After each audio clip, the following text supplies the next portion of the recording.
മത്തായിയുടെ സുവിശേഷം 5-ാം അധ്യായം 10 മുതൽ 12 വരെയുള്ള വാക്യങ്ങൾ ഒരു പ്രാവശ്യം കൂടെ നമുക്ക് വായിക്കുകയും ഈ വേദഭാഗത്ത് നിന്ന് നമുക്ക് തുടർന്ന് ചിന്തിക്കുകയും ചെയ്യാം. നീതി നിമിത്തം ഉപദ്രവിക്കപ്പെടുന്നവർ ഭാഗ്യവാന്മാർ, സ്വർഗരാജ്യം അവർക്കുള്ളത്. എൻ്റെ നിമിത്തം നിങ്ങളെ പഴിക്കുകയും ഉപദ്രവിക്കുകയും നിങ്ങളെക്കൊണ്ട് എല്ലാ തിന്മയും കളവായി പറയുകയും ചെയ്യുമ്പോൾ നിങ്ങൾ ഭാഗ്യവാന്മാർ. സ്വർഗത്തിൽ നിങ്ങളുടെ പ്രതിഫലം വലുതാകൊണ്ട് സന്തോഷിച്ചുല്ലസിപ്പിൻ. നിങ്ങൾക്ക് മുമ്പേ ഉണ്ടായിരുന്ന പ്രവാചകന്മാരെയും അവർ അങ്ങനെ തന്നെ ഉപദ്രവിച്ചുവല്ലോ. നമ്മുടെ കർത്താവിൻ്റെ ഗിരിപ്രഭാഷണം എന്ന് അറിയപ്പെടുന്ന ഈ അധ്യായങ്ങളിൽ നിന്ന് അതിൻ്റെ പ്രാരംഭ വേദഭാഗം കഴിഞ്ഞ ചില മാസങ്ങളായിട്ട് നമുക്ക് ഒരുമിച്ച് ധ്യാനിപ്പാൻ ദൈവം ഇടയാക്കിയല്ലോ. നമ്മൾ കഴിഞ്ഞ മാസങ്ങളായി ചിന്തിച്ച പ്രധാനപ്പെട്ട 7 ബിയാറ്റിറ്റ്യൂഡ്സ് ആ വേദഭാഗത്ത് അതിൻ്റെ 3 മുതൽ 9 വരെയുള്ളതാകുന്ന വേദഭാഗത്ത് ബ്ലസ്സഡ് എന്ന വാക്കിൻ്റെ അർത്ഥം തന്നെ നമ്മൾ അന്ന് ചിന്തിച്ചു. ദൈവത്തിൻ്റെ ഗോഡ്സ് അപ്രൂവൽ ലഭിക്കുക എന്നതാണ് ബ്ലസ്സഡ് എന്ന പദം കൊണ്ട് അർത്ഥമാക്കുന്നത്. അതിനെക്കുറിച്ചൊക്കെ നമ്മൾ വളരെ ചിന്തിച്ചതാണ്. അപ്പോൾ ദൈവം അപ്രൂവ് ചെയ്യുന്ന ആ ക്രിസ്തീയ ജീവിതം, ഡിസൈപ്പിൾഷിപ്പ് എന്താണ് എന്നാണ് യേശു കർത്താവ് പറയുന്നത്. ഇവിടെ നമ്മൾ ശ്രദ്ധിക്കുമ്പോൾ അനേക കാര്യം ആവർത്തി ഞാനത് പറഞ്ഞതാകൊണ്ട് മുകളിലുള്ള 7 ബിയാറ്റിറ്റ്യൂഡ്സ് ഏറ്റവും അനുകരണീയമാകുന്ന ഒരു ദൈവ പൈതലിൻ്റെ സ്വഭാവത്തെയാണ്, ക്യാരക്ടറിനെയാണ്, what that person really is, അതിനെയാണ് ആ 7 ബിയാറ്റിറ്റ്യൂഡ് പഠിപ്പിക്കുന്നത്. അതാണ് basic. This is what A disciple is all about. If something is lacking or it is not seen in the life of a person, he is not of Christ. അവർ ക്രിസ്തുവിനുള്ളവരല്ല എന്നുള്ള കാര്യം നമ്മൾ മനസ്സിലാക്കണം. So this is basic.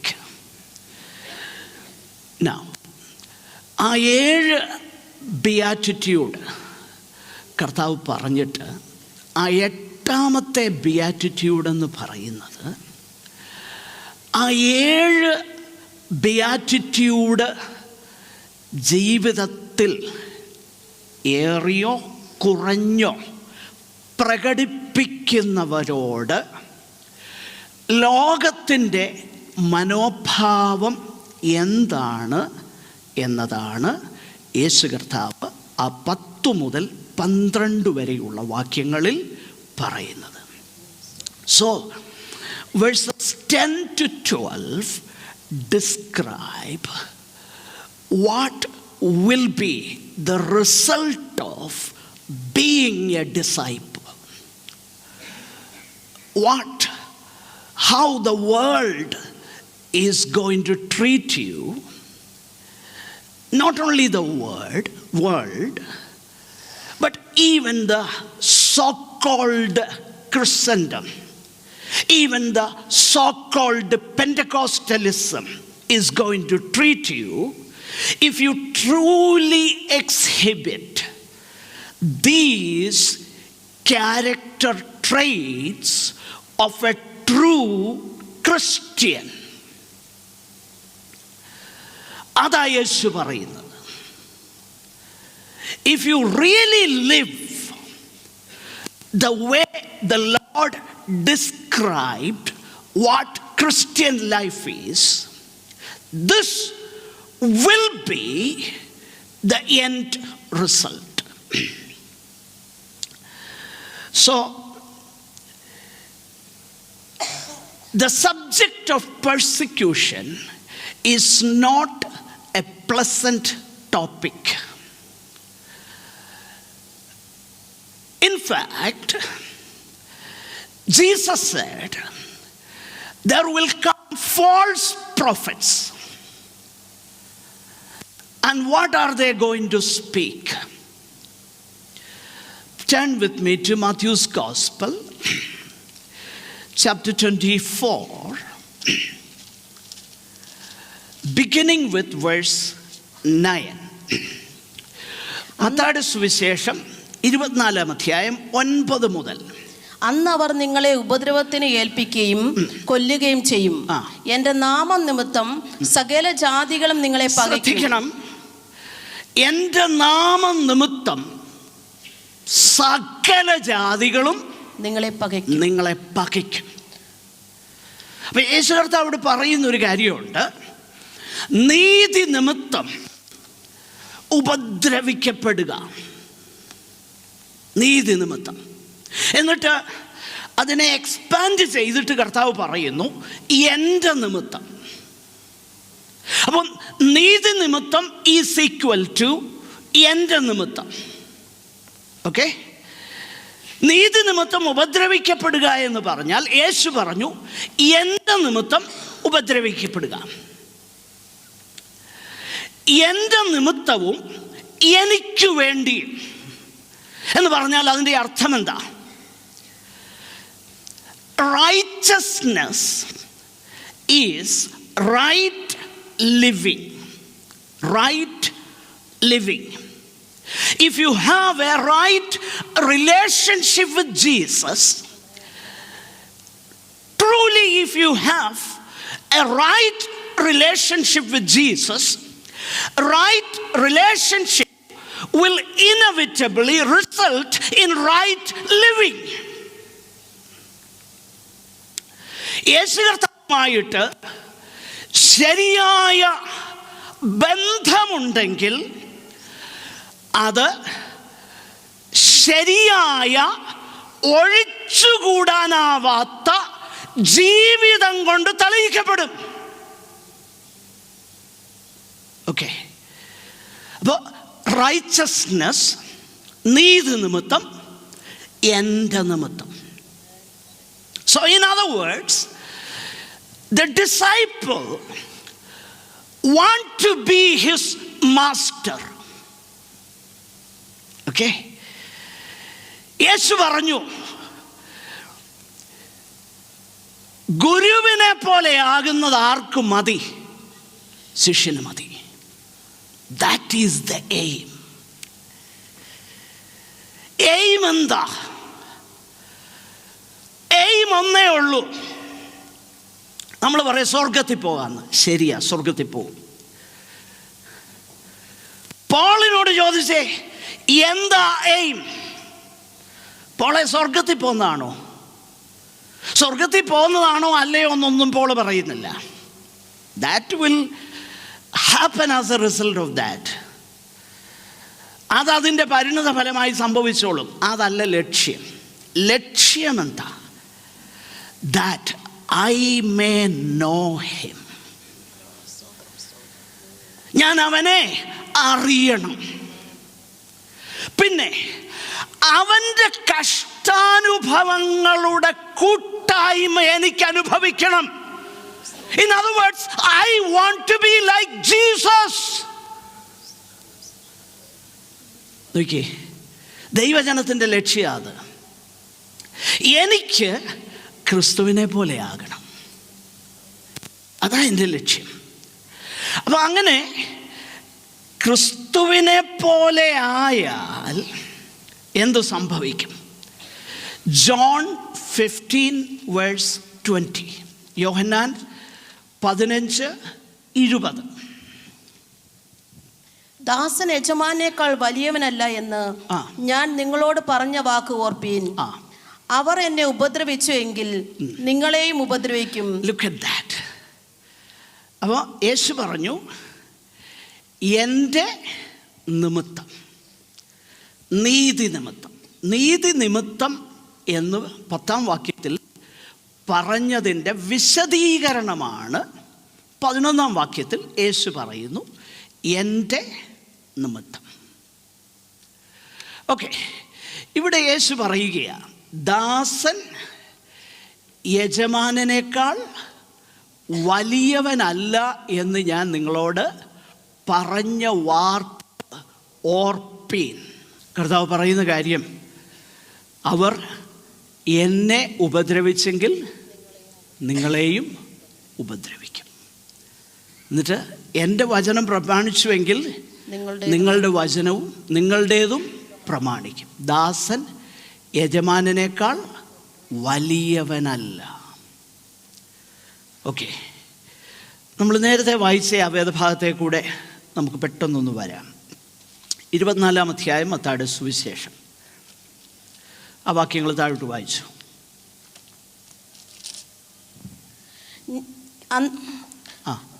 അന്ന് അവർ നിങ്ങളെ ഉപദ്രവത്തിന് ഏൽപ്പിക്കുകയും കൊല്ലുകയും ചെയ്യും. എൻ്റെ നാമനിമിത്തം സകല ജാതികളും നിങ്ങളെ പകയ്ക്കും. പലരും ഇടറി അന്യോന്യം ഏൽപ്പിച്ചു കൊടുക്കുകയും അന്യോന്യം പകയ്ക്കുകയും ചെയ്യും. കള്ളപ്രവാചകന്മാർ പലരും വന്ന് അനേകരെ തെറ്റിക്കും. അധർമ്മം പെരുകണം. ആ കോണ്ടെക്സ്റ്റ് ഒന്ന് ശ്രദ്ധിക്കണം. ഏത് കോണ്ടെക്സ്റ്റിലാണ് കർത്താവ് പറഞ്ഞത് കള്ളപ്രവാചകന്മാർ വന്ന് അനേകരെ തെറ്റിക്കുമെന്ന്? പെർസിക്യൂഷൻ്റെ കോണ്ടെക്സ്റ്റിലാണ്. അപ്പം യേശു പറഞ്ഞു, ശിഷ്യനാണോ നിങ്ങളെ ഉപദ്രവിക്കുമെന്ന് പറഞ്ഞു. ആ കോണ്ടെക്സ്റ്റിൽ കള്ളപ്രവാചകന്മാർ വന്ന് നിങ്ങളെ തെറ്റിക്കുമെന്ന് പറഞ്ഞാൽ അതിൻ്റെ അർത്ഥം എന്താ? യേശു പറഞ്ഞതിന് നേരെ വിപരീതമായിട്ടല്ലേ പറയുന്നത്. ഒരു കുഴപ്പമില്ല, യേശുവിനെ നിങ്ങളുടെ ജീവിതത്തിൽ അങ്ങോട്ട് ഫിറ്റ് ചെയ്യുക, എല്ലാം കിട്ടും. പ്രിയപ്പെട്ടവരെ, നിങ്ങൾ ആ വേദഭാഗങ്ങളൊക്കെ വീട്ടിൽ പോയി വളരെ ശ്രദ്ധയോടെ വായിക്കണം, ബരോവയിലുള്ളവരെ പോലെ. എന്നിട്ടൊന്ന് ചിന്തിക്കണം, ഇയാൾ പറഞ്ഞത് ശരിയാണോ, അതോ പലപ്പോഴും നമ്മൾ കേൾക്കുന്നത് പോലുള്ള കാര്യങ്ങളാണോ എന്നുള്ളത് നമ്മളൊന്ന് ചിന്തിക്കണം. ഓക്കെ, ഞാൻ ആ വേദഭാഗം നിങ്ങളുടെ മുൻപാകെ വെക്കുമ്പോൾ ഈ വേദഭാഗങ്ങളൊക്കെ നിങ്ങൾ വീണ്ടും ഭവനത്തിൽ പോയിട്ട് ഇതൊന്ന് വായിക്കാൻ വേണ്ടിയിട്ടാണ്. ഓക്കെ, അപ്പോൾ യഥാർത്ഥത്തിൽ ഒരു ദൈവ പൈതലായിട്ട് നമ്മൾ ജീവിക്കാൻ തുടങ്ങുമ്പോൾ, നമ്മൾ കർത്താവിന് വേണ്ടി ജീവിക്കാൻ തുടങ്ങുമ്പോൾ, പെർസിക്യൂഷൻ എന്നുള്ളത് it is bound to occur. അതുണ്ടാകും. അപ്പം നമ്മൾ ചിന്തിക്കുമ്പോൾ പെർസിക്യൂഷൻ എന്ന് പറയുന്നത് എല്ലായ്പ്പോഴും ഉപദ്രവങ്ങളാകണമെന്നില്ല. കാരണം കർത്താവ് തന്നെ ഇവിടെ പറയുന്നൊരു കാര്യമുണ്ട്. 11-ാമത്തെ വാക്യം, കള്ളപ്രവാചകന്മാർ 5:11. ആ ഭാഗത്തു നമ്മൾ പോയി, എനിക്കവിടെ വിശദീകരിക്കാൻ സമയമില്ലാത്തതുകൊണ്ട്. എൻ്റെ നിമിത്തം നിങ്ങളെ പഴിക്കുകയും ഉപദ്രവിക്കുകയും നിങ്ങളെ കൊണ്ട് എല്ലാ തിന്മയും കളവായി പറയുകയും ചെയ്യുമ്പോൾ നിങ്ങൾ ഭാഗ്യവാന്മാർ. നോക്കുക, അപ്പം ഉപദ്രവങ്ങളുടെ കൂട്ടത്തിൽ യേശു പറയുന്നൊരു കാര്യം, നിങ്ങളെ പഴിക്കുക. പക്ഷെ പ്രശ്നം നമ്മുടെ കയ്യിലിരിപ്പ് കൊണ്ട് പഴിക്കുന്ന കാര്യമല്ല ഈ പറഞ്ഞത്. പിന്നെന്താ? കർത്താവിന് വേണ്ടി ജീവിക്കുന്നതിൽ. അതുകൊണ്ട് പത്രോസ് ആ കാര്യം വ്യക്തമാക്കുന്നുണ്ട്. ക്രിസ്ത്യാനിയായിട്ട് കഷ്ടം സഹിക്കേണ്ടി വന്നാൽ ലജ്ജിക്കരുത്. എന്നിട്ട് പറയുന്നുണ്ട്, എങ്ങനെ കഷ്ടം സഹിക്കരുത്. ഒരിക്കൽ ഒരാൾ സഭായോഗത്തിന് വന്ന് ഈ നാട്ടിലെ, ഇവിടെ അധികമില്ല, നാട്ടിലൊക്കെ ഒരു പതിവുണ്ടല്ലോ, ഒരു സാക്ഷ്യമെന്ന് പറഞ്ഞു കഴിഞ്ഞാൽ ഒരു പാട്ട്, പിന്നൊരു പതിവ് പല്ലവി, പിന്നൊരു വേദഭാഗം. അതാ സാക്ഷ്യം.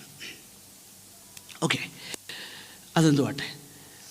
ഒരാൾ ഒരിക്കൽ പറഞ്ഞെന്നാണ് ഞാൻ കേട്ടത്, സൗരന്മാരെ പൗലോസിനെ പോലായിരുന്നു എനിക്ക് കഴിഞ്ഞ ആഴ്ച. എന്താ, കാട്ടിലെ ആപത്ത്, കടലിലെ ആപത്ത് എന്ന് വേണ്ട. അപ്പോൾ ആൾക്കാർ എന്ത് ചെന്തുവാ. പിന്നെ അന്വേഷിച്ച് ചെന്നപ്പോഴാണ് ഈ വനത്തിൻ്റെ അടുത്ത് അദ്ദേഹം താമസിച്ചുകൊണ്ടിരുന്നത്. അവിടെ പോയി ഇല്ലീഗലായിട്ട് വേട്ടയാടാൻ പോയി ഫോറസ്റ്റുകാർ പിടിച്ച് നല്ല അടി കൊടുത്തു. എവിടുത്തെ ആപത്താ? കടലിലെ ആപത്ത്, കാട്ടിലെ ആപത്ത്. അപ്പം ഇങ്ങനൊക്കെ നമ്മൾ ഉപയോഗിക്കുമെന്ന് പത്രോസിന് ദൈവത്തിൻ്റെ പരിശുദ്ധാത്മാവ് അന്നേ പ്രകാശനം കൊടുത്തു.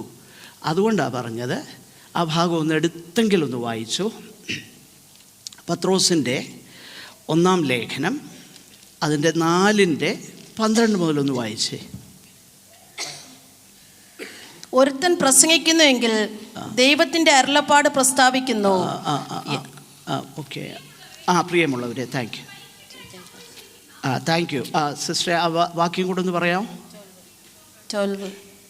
ഓക്കെ. പ്രിയമുള്ളവരെ, ആ ആ ആ ആ ആ ആ ആ ആ നോക്കുക. അപ്പോൾ എന്നിട്ട് താഴോട്ട് പറയുന്നുണ്ട്, നിങ്ങൾ എങ്ങനെ കഷ്ടം അനുഭവിക്കരുത്. പിടിച്ചുപറിക്കാരനായിട്ടും കൊലപാതകനായിട്ടും അങ്ങനെ കഷ്ടം അനുഭവിച്ചേച്ച് അതെല്ലാം കൂടെ കർത്താവിൻ്റെ അക്കൗണ്ടിൽ എഴുതരുത്.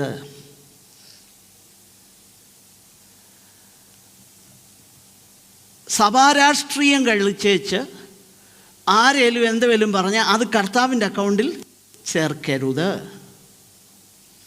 എലക്ഷൻ നടത്തിയേച്ച് അവിടെ ഉന്തും തള്ളും ഉണ്ടാക്കിയേച്ച് അതാ ഞാൻ നീതി നിമിത്തം, ഞാൻ നീതിക്ക് വേണ്ടിയാണ് നിൽക്കുന്നത്. എന്താ നീതി? നമ്മളെപ്പോലുള്ളവർ ഇത് ദുർവ്യാഖ്യാനം ചെയ്യുമെന്ന് കർത്താവിന് അറിയായിരുന്നു. അതുകൊണ്ട് വ്യക്തമാക്കി, നീതി നിമിത്തം ഉപദ്രവിക്കപ്പെടുന്നവർ ഭാഗ്യവാന്മാരെന്ന് പറഞ്ഞേച്ച് അടുത്ത വാക്യത്തിൽ പറഞ്ഞു, എൻ്റെ നിമിത്തം. ക്ലിയറാ.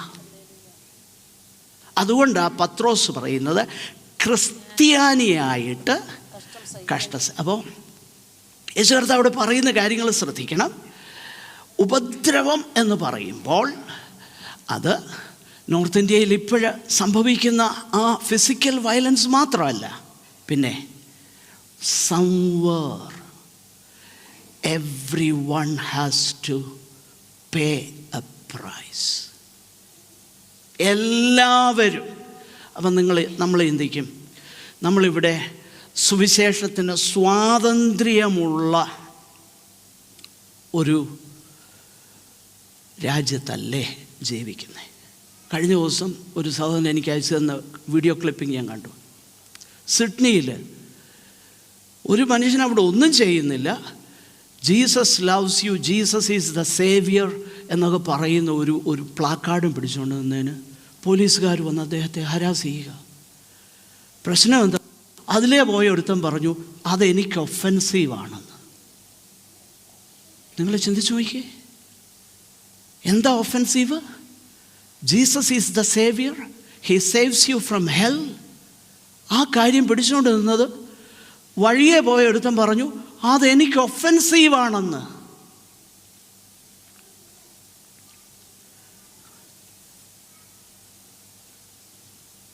Persecution.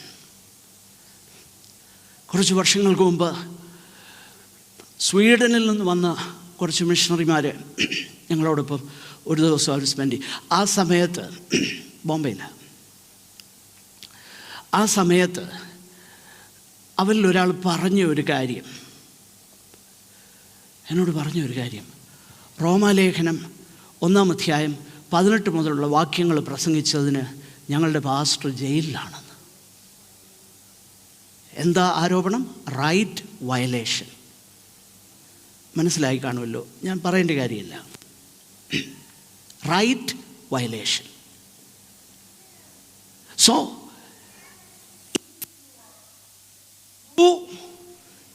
to the word, and if your life aligns with the word in any culture, east or west, ancient or modern, if you are really living for Jesus, persecutions are bound to occur. മനസ്സിലായോ? അതിൻ്റെ കാര്യം എന്താ? അതിൻ്റെ കാര്യം നമ്മുടെ ഭാഷ സ്വർഗത്തിൻ്റെ ഭാഷയാണ്. അതാ വിഷയം. ഭാഷയെന്ന് പറയുമ്പോൾ അത് ഭാഷയുടെ കാര്യം പറഞ്ഞപ്പോഴാണ് മനസ്സിലാകാൻ വേണ്ടി എല്ലാവരും ഒന്ന് ശ്രദ്ധിക്കുക. എല്ലാവരും നമ്മുടെ ചെറുപ്പക്കാരൊക്കെ എല്ലാവരും ഞാൻ ഒന്ന് രണ്ട് കാര്യങ്ങൾ സ്പെസിഫിക്കായിട്ട് പറയാൻ ആഗ്രഹിക്കുക. പെട്ടെന്ന് മനസ്സിലായ ഒരു ഉദാഹരണം പറയാം. ഞങ്ങളുടെ വീട്ടിൽ കുറേ വർഷങ്ങൾക്ക് മുമ്പ് ഒരു തത്തമ്മ ഉണ്ടായിരുന്നു. അതിൻ്റെ പേര് തങ്കമണി എന്നായിരുന്നു. തങ്കമണിയുടെ സവിശേഷത, തങ്കമണി സ്തോത്രം പറയും, ഹല്ലേലൂയ പറയും, പ്രാർത്ഥിക്കും. അതാ തങ്കമണിയുടെ സവിശേഷത.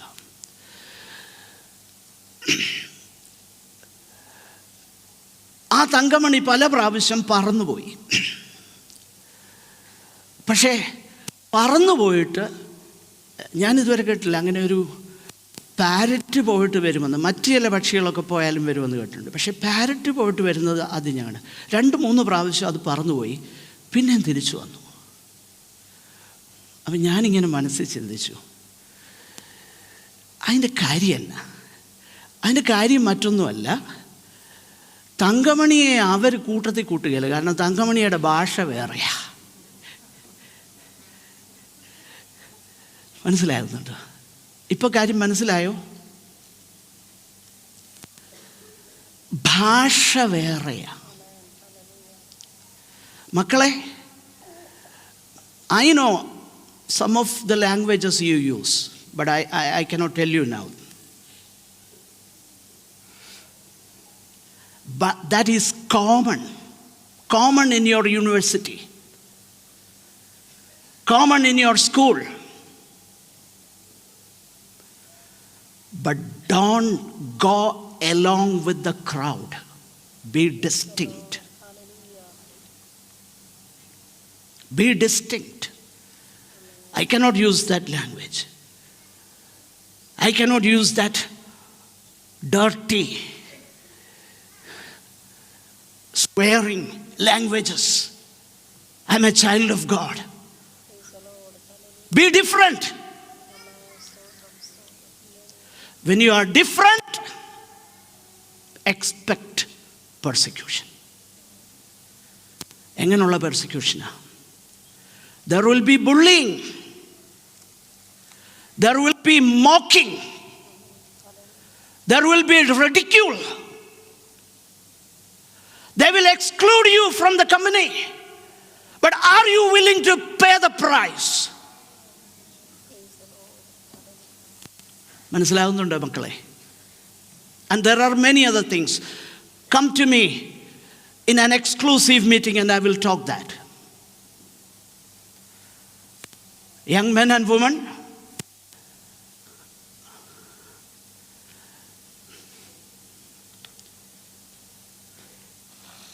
നിങ്ങൾക്ക് മനസ്സിലാവുന്നുണ്ടോ ഞാൻ പറയുന്നത്? When you live for Christ, east or west, ancient or modern, there will be persecution. There will be.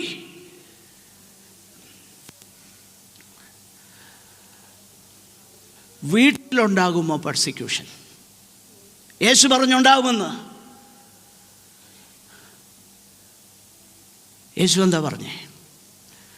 ഒരു മനുഷ്യൻ്റെ വീട്ടിലുള്ളവർ തന്നെ അവൻ്റെ ശത്രുക്കളാകുമെന്ന്. എന്തുകൊണ്ടാണെന്നറിയാമോ? Because you want to follow Jesus. അതാ യേശു പറഞ്ഞത്, സമാധാനം വരുത്താൻ ഞാൻ ഭൂമി വന്നെന്ന് അറിയത്തില്ലേ ആ വാക്യം? സമാധാനം വരുത്താൻ ഞാൻ ഭൂമി വന്നെന്ന് നിരൂപിക്കരുത്, സമാധാനമല്ല വാളത്രേ വരുത്തുവാൻ ഞാൻ വന്നത്. ഏത് കോണ്ടെക്സ്റ്റിലാണ് പറഞ്ഞേ? എന്നിട്ടാ പറഞ്ഞേ ഒരുവൻ്റെ വീട്ടിലുള്ളവർ തന്നെയാണ് കാര്യം. എന്താ കാര്യം? ഇതാ, one of the spouses get converted, the other want to go partying, the other want to go for recreation, but the other person wants to go to church. What will happen? Persecution, ridicule, mocking.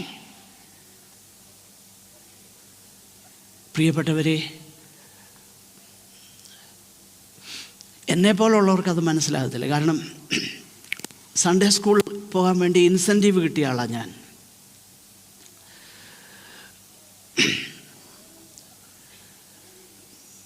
Cycle മേടിച്ച് തരാം എന്നൊക്കെ പറഞ്ഞാൽ മേടിച്ച് തന്നില്ല, അത് വേറൊരു വിഷയം.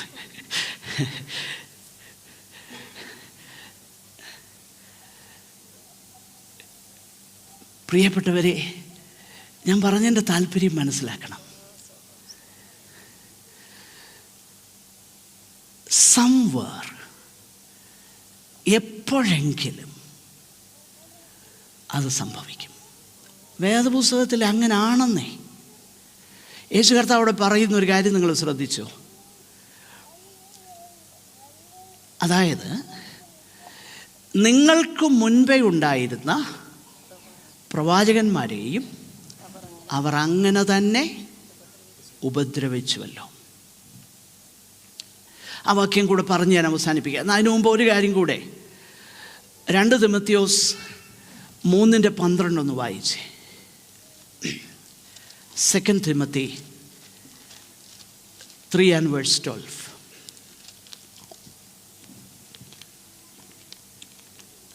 എന്നാൽ ക്രിസ്തുവേശുവിൽ ഭക്തിയോടെ ജീവിപ്പാൻ മനസ്സുള്ളവർക്ക് എല്ലാം ഉപദ്രവം ഉണ്ടാവും. കണ്ടോ? ആർക്കാ ഉപദ്രവം ഉണ്ടാകുന്നേ? ആർക്കാ ഉപദ്രവം ഉണ്ടാകുന്നേ? ക്രിസ്തുവേശുവിൽ ഭക്തിയോടെ, ഗോഡ്ലിനെസ്. നമ്മുടെ ഓഫീസിൽ, നമ്മുടെ സ്കൂളിൽ, നമ്മുടെ കോളേജിൽ, നമ്മുടെ ഭവനത്തിൽ, എവിടെയുമാകട്ടെ ഭക്തിയോടെ ജീവിക്കാനൊന്ന് പരിശ്രമിക്കുക. ഉപദ്രവമുണ്ടായിരിക്കും. ഒഴുക്കിനനുസരിച്ച് പൊക്കോ, ഒരു കുഴപ്പമില്ല, ഒരു കുഴപ്പമില്ല. അപ്പോൾ ഉപദ്രവമെന്നുള്ളത് യേശു പറയുന്നു, it proves you are genuine. Genuinely you are a disciple if there is persecution. നിങ്ങൾ എന്നോട് ചോദിക്കും, ഉണ്ടായിട്ടുണ്ടോന്നോ? ഒത്തിരി ഉണ്ടായിട്ടുണ്ട്. ഉണ്ടായത് എനിക്ക് സോ കോൾഡ് പെൻറ്റക്കോസ്റ്റലിസത്തിൽ നിന്നാണ് കൂടുതൽ, ബാക്കിയുള്ളത് കുറവാണ്. അതിൻ്റെ വിഷയം എന്താ? when you want to preach the word truly, അവിടെ പെർസിക്യൂഷൻ ഉണ്ടാവും. അടിയല്ല, പല സന്ദർഭങ്ങളിലും എക്സ്ക്ലൂഷൻ, വാക്കുകൾ കൊണ്ടുള്ള സ്ലാൻഡറിങ്.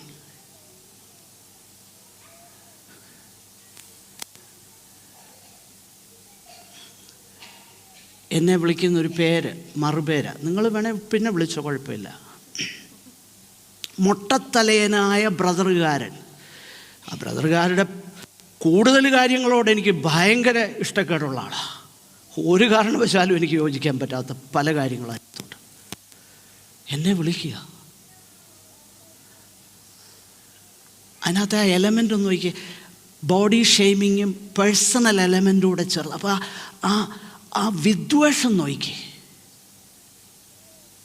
What did you do? Hide in. ഞാൻ ആരെ ഉപദ്രവിച്ചില്ല, ഞാൻ ആർക്കെതിരെയും ഒരു വാക്കും പറഞ്ഞില്ല.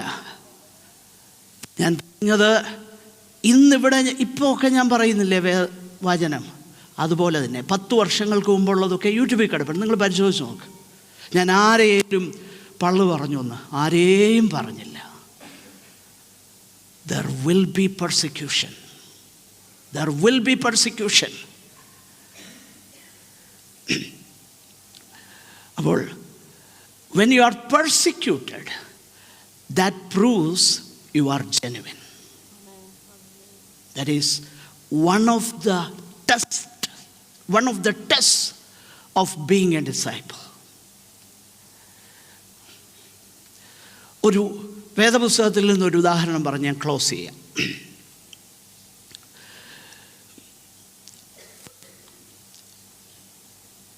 ഈ 137 സങ്കീർത്തനം നമുക്ക് പരിചിതമാണ്. എനിക്കത് ആദ്യം ഞാൻ കേൾക്കുന്ന എൻ്റെ ചെറുപ്പകാലത്ത് അത് പോപ്പുലറൈസ് ചെയ്ത ഒരു പോപ്പ് ബാൻഡ് ഉണ്ടായിരുന്നു. ബോണിയം എന്ന് പറയും. അത് വെറും ലൗകികമാകുന്ന പോപ്പ് ബാൻഡ്. അവർ കുറേ സോക്കോൾഡ് ക്രിസ്ത്യൻ സോങ്സ്, നല്ല പാട്ടുകളൊക്കെ പാടിയിട്ടുണ്ട്. പക്ഷേ വെറും കൊള്ളരുതാത്ത ഗൈറേഷൻസും ആക്ഷൻസും കാണിക്കുന്ന. പക്ഷേ ഇന്ന് അതൊക്കെയാ വരുന്നേക്കുന്നത്. എന്തു ചെയ്യാം? പോട്ടെ, അങ്ങോട്ട് ഞാൻ പോകുന്നില്ല. അവരുടെ ഒരു ഫേമസ് പാട്ടുണ്ടായിരുന്നു, by the rivers of Babylon there we sat down. And അവിടെ 137 സങ്കീർത്തനം 1 മുതൽ 4 വരെയുള്ള വാക്യങ്ങൾ ഒന്ന് വായിച്ചു. ഞാൻ വാക്കുകളെ അവസാനിക്കും. ഇപ്പം ഒരു ഉദാഹരണമാണ്. ബാബേൽ നദികളുടെ തീരത്ത് ഞങ്ങൾ ഇരുന്നു, സിയോനെ ഓർത്തപ്പോൾ ഞങ്ങൾ കരഞ്ഞു. ഇത് സംഭവം എപ്പോഴാണെന്നറിയോ? പ്രവാസികളായിട്ട് പോയി ബാബേലിലേക്ക് പോയി. ബാബേലിലേക്ക് പോയവരുടെ കൂട്ടത്തിൽ ദാനിയേൽ ഉണ്ടായിരുന്നു, ശദ്രക്ക് ഉണ്ടായിരുന്നു. അവരെ ചെറുപ്പകാലത്തെ കൊണ്ടുപോയതാണ്. ഇവരെല്ലാം ഉണ്ടായിരുന്നു. എസ്രായി ഇവരൊക്കെ ഉണ്ടായിരുന്നു. നെഹമ്യ ഒക്കെ ഉണ്ടായിരുന്നു. അപ്പോൾ ആ ബാബേൽ നദികളുടെ തീരത്ത് ഞങ്ങൾ ഇരുന്നു, സിയോനെ ഓർത്തപ്പോൾ ഞങ്ങൾ കരഞ്ഞു. അതിന്റെ നടുവിലെ അലരി വൃക്ഷങ്ങളുടെ മേൽ ഞങ്ങൾ ഞങ്ങളുടെ കിന്നരങ്ങളെ തൂക്കിയിട്ടു എന്ന് പറഞ്ഞാൽ, we don't want to sing the Lord's song in a foreign land. അതാ വിഷയം. അടുത്ത വാക്യം ഒന്ന് വായിച്ചു. ഞങ്ങളെ ബദ്ധരാക്കി കൊണ്ടുപോയവർ സിയോൻ ഗീതങ്ങളിൽ ഒന്ന് ചൊല്ലുവിൻ എന്ന് പറഞ്ഞു. നോക്കുക, അത് എങ്ങനെയാണെന്ന് അറിയത്തില്ല. പക്ഷേ ബദ്ധരാക്കി കൊണ്ടുപോയവർ ആവശ്യപ്പെട്ട എന്നറിയാമോ?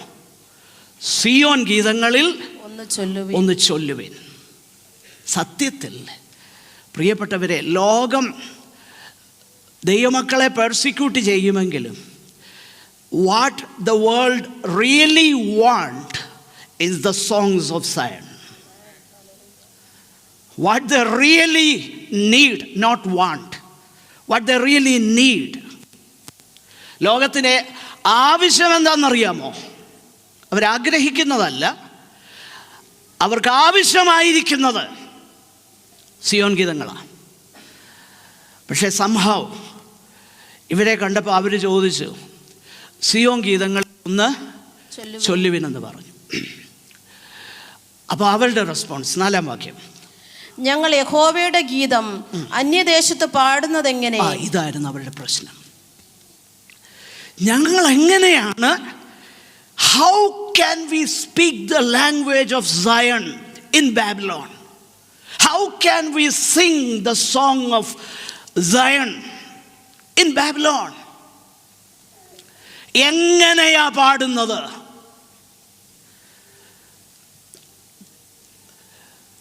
കിന്നരങ്ങൾ എടുത്ത് പാടാൻ സത്യത്തിൽ വലിയ പ്രശ്നമൊന്നുമില്ല. നിങ്ങൾ ഈ കിന്നരങ്ങൾ തൂക്കിയിട്ടെന്നൊക്കെ പറയുന്നതൊക്കെ സിംബോളിക്കാകട്ടോ, അക്ഷരീയമല്ല.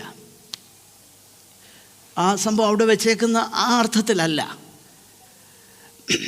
അവർ പറഞ്ഞു, sing to us the Lord's song, tell us about Jesus.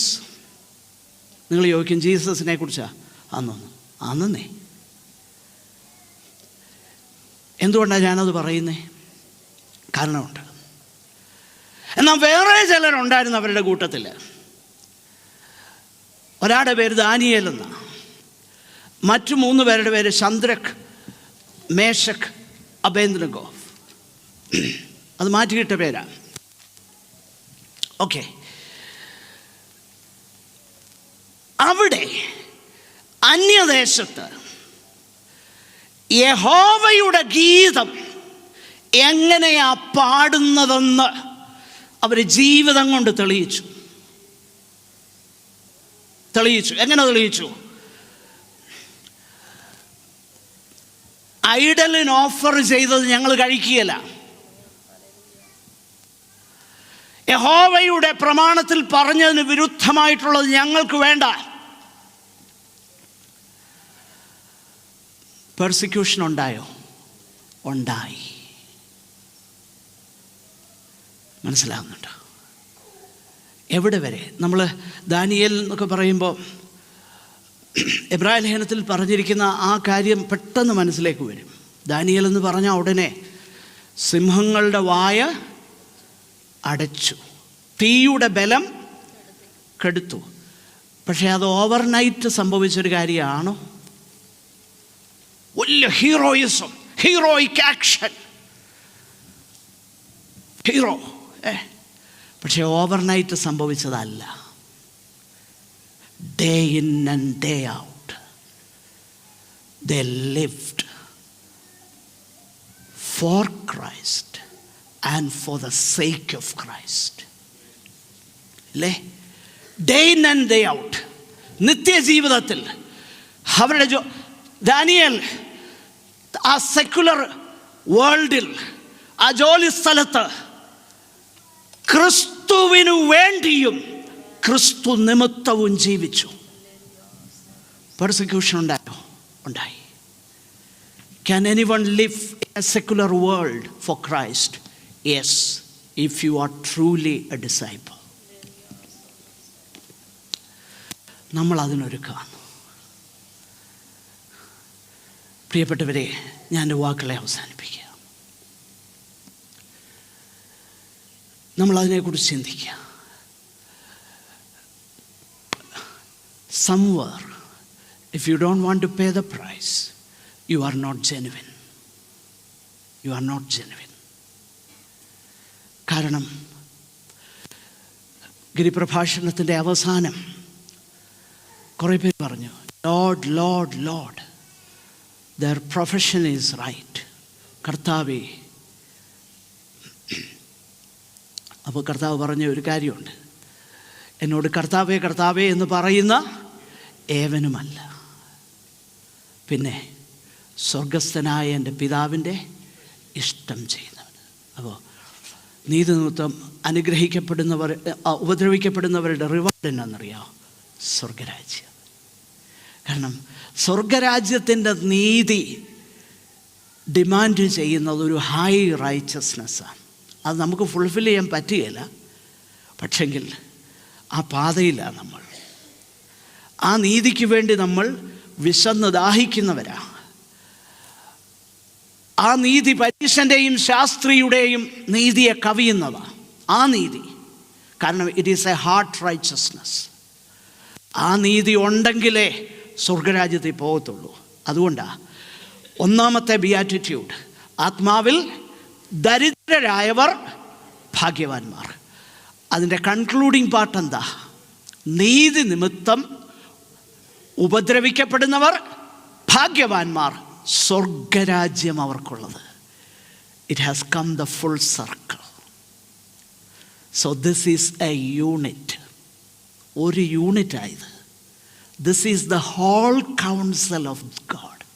ഇതാ ദൈവത്തിൻ്റെ മുഴുവൻ ആലോചനയും. കർത്താവ് ഈ വചനങ്ങളാൽ നമ്മെ അനുഗ്രഹിക്കട്ടെ.